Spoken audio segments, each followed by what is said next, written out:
नमस्ते दोस्तों। आज हम एक ऐसी सच्चाई की बात करेंगे जो हमारे देश के दिल को चीरती है।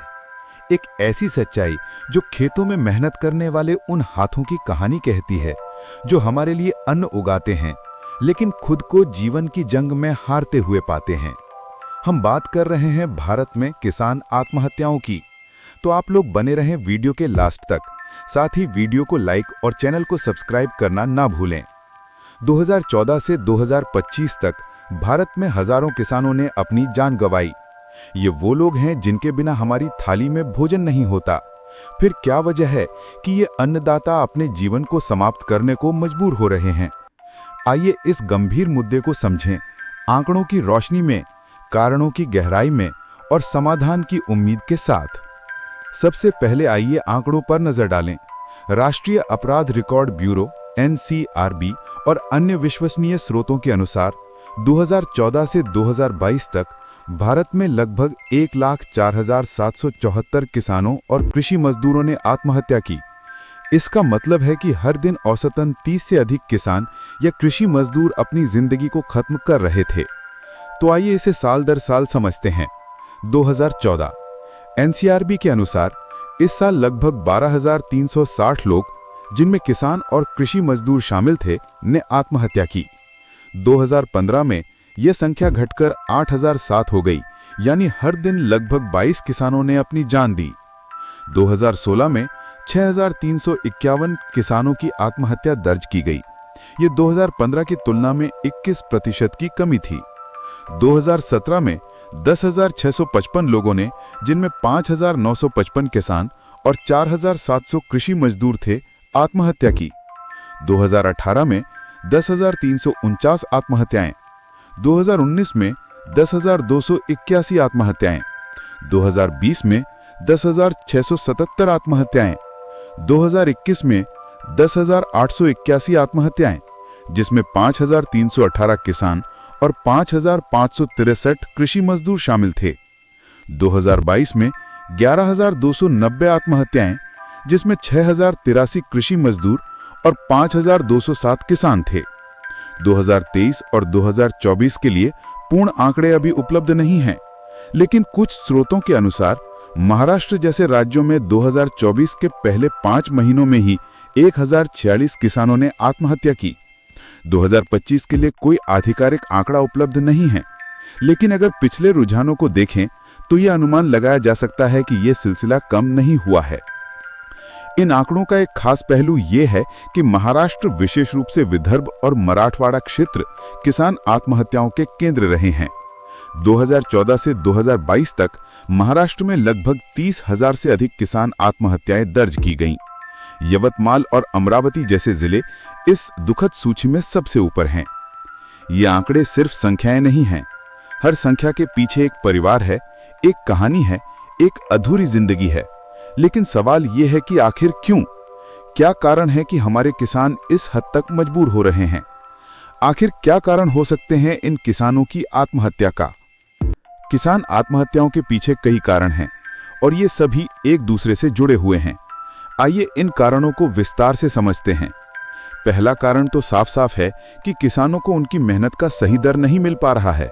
जरा ध्यान से सोचो, एक नॉर्मल बाइक की कीमत 2014 में 40 से 60 हजार रुपए थी और 2025 में एक नॉर्मल बाइक की रेट 1 लाख रुपए क्रॉस करने वाला है।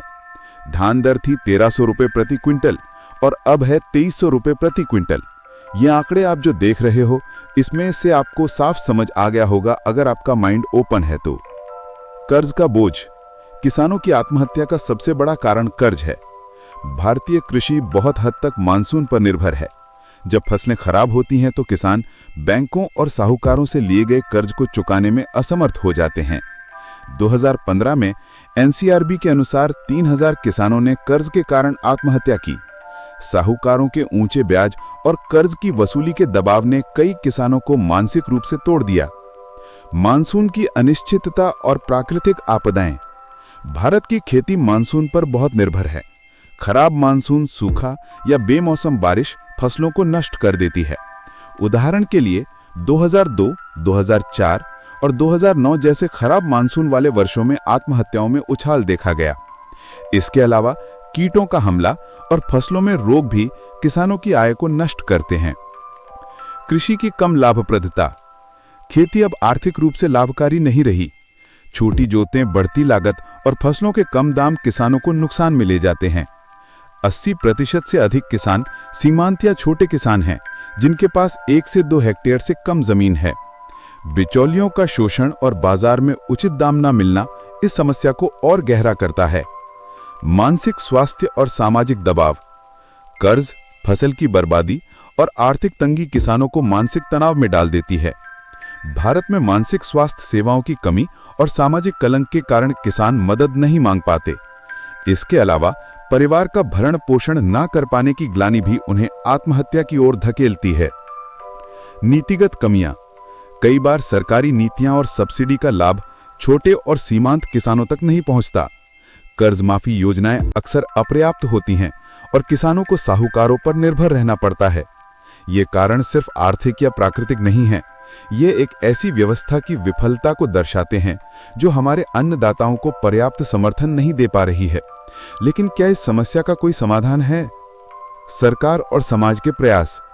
पिछले कुछ वर्षों में सरकार ने किसानों की स्थिति सुधारने के लिए कई कदम उठाए हैं। आइए कुछ प्रमुख योजनाओं पर नजर डालें।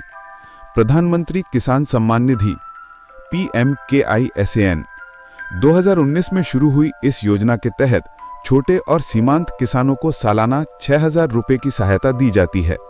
ये राशि सीधे उनके बैंक खातों में ट्रांसफर की जाती है। 2025 तक इस योजना ने लाखों किसानों को लाभ पहुंचाया है, लेकिन कई किसानों तक इसका लाभ अभी भी नहीं पहुंच पाया है।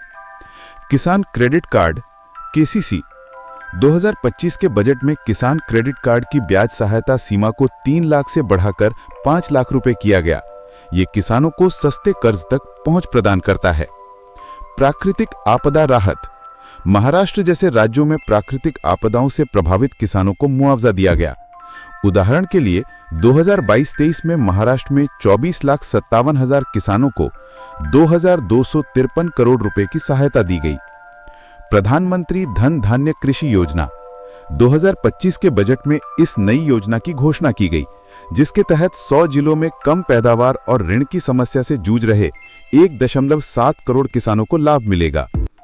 हालांकि ये योजनाएं कितनी प्रभावी हैं, ये सवाल बना हुआ है। कई बार कागजी कार्रवाई, भ्रष्टाचार और जागरूकता की कमी के कारण ये योजनाएं जरूरतमंदों तक नहीं पहुंच पाती। इसके अलावा गैर सरकारी संगठन और सामाजिक कार्यकर्ता भी किसानों की मदद के लिए आगे आए हैं।